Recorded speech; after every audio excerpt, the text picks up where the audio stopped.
Hi guys, ito po yung paano magsimula guys sa ating backyard garden. Dapat nilinisan muna natin guys bago natin bungkalin, at saka depende na po sa atin kung i-plant natin ba o dito sa amin sa Bisaya is yung gahong, yung butasan yung lupa tapos lagyan po ng basal, abono at saka ipot ng manok.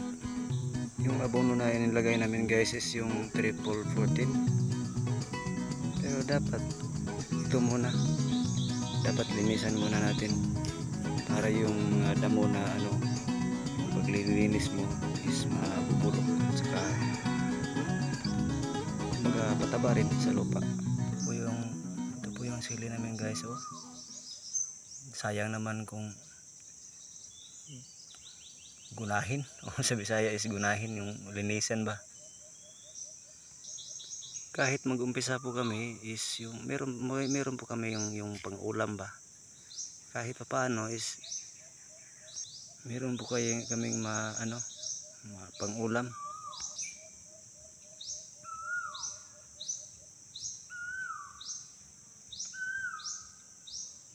Medyo maanghang to guys, pero meron din dito na hindi maanghang. Ito po, ito naman yung kalabasa namin. Kahit ilang puno lang is libre na din yung pang-ulam guys. Ito pa oh, yun oh.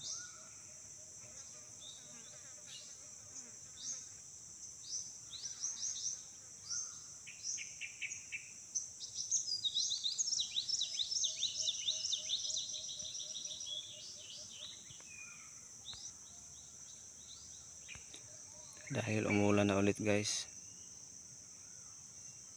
meron naman kaming yung tangke ng tubig dito, kaso lang mas maganda yung may ulan na talaga para hindi ka na mahirapan yung sa pagdidilig.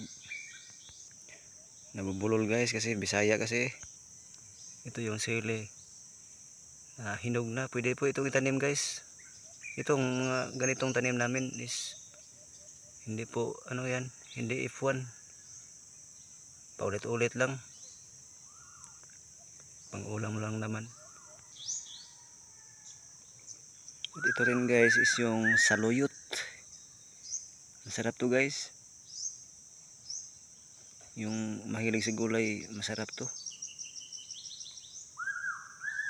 Yung iba naman hindi po gusto kasi naglalaway, pero para sa akin masarap to guys. Ito po, hindi ko na po sinama sa yung paglilinis kasi sayang naman. Ito po, green na green po, at saka masustansya po ito guys. At saka libre pa, walang bayad kasi sarili mo itong tanim eh. At ito naman guys, yung malunggay namin is parang kahoy na yung dating eh.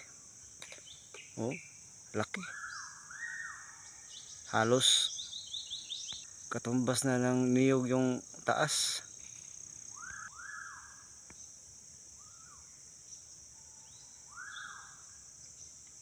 Ito rin po yung isa oh, laki din.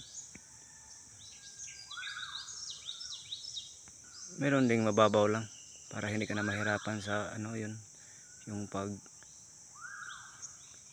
mo yung dahon niya, kunin mo na. Hindi ka mahirapan sa pagkuha guys. Ito rin po yung guys, yung kamote namin. Yung yung unod sa Bisaya is yung makakain, yung makakain guys, yung unod. Pero itong dahon na yung tangkay na yung ganito, pwede itong ulamin guys, sarap to. Ito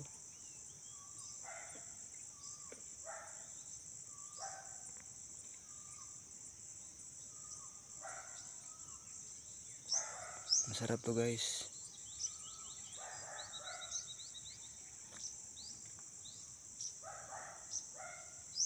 Yung mga ugat na sa puno is magbibigay po ng bunga.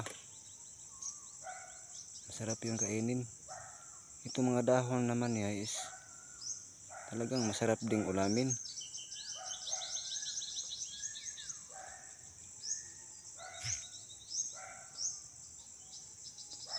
Ito ding malpal guys, oh. Malpal dito sa amin kung tawagin. Masarap din to guys. Yung sa ibang lugar parang tanim to sa kanila. Pero sa amin ulam to. Masarap to guys. Kahit ihawin mo o prituhin mo, gulayin, napakasarap. Doon banda is maraming bunga doon.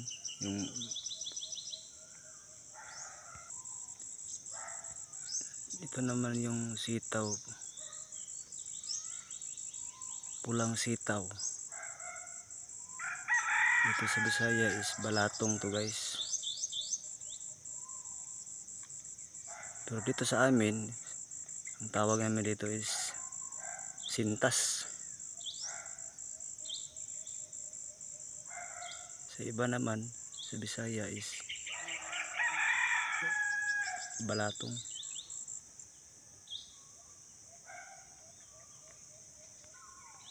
Okay din ito guys, paulit-ulit itanim. Yung bunga niya pahinugin mo, tsaka ibilad, tapos itanim. Yung resulta niya is maganda pa rin kasi hindi to F1.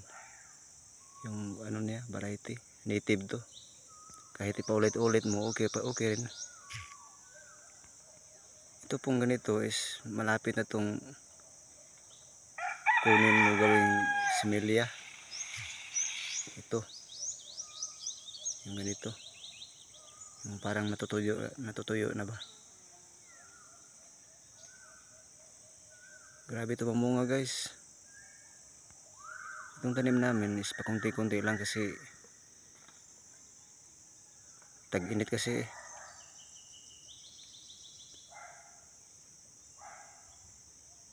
Ngayon magsisimula na po kami maglinis para panibagong backyard garden guys.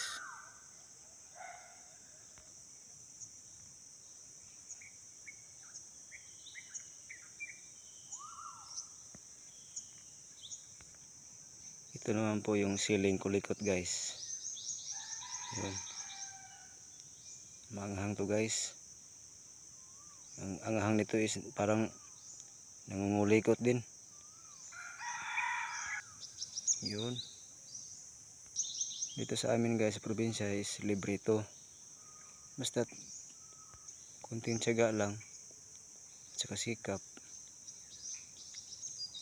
hindi ka nahihingi sa kapitbahay mo.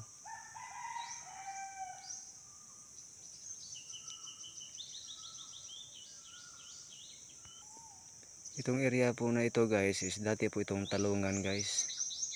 Dati po. Kahit hindi ito masyadong malaki,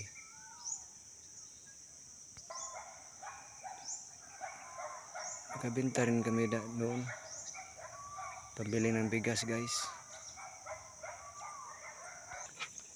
Ito rin po guys yung mga makukulit na aso guys.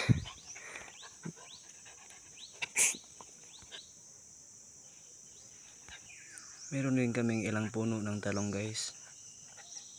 Yun o. At saka hindi po mawawala yung mais.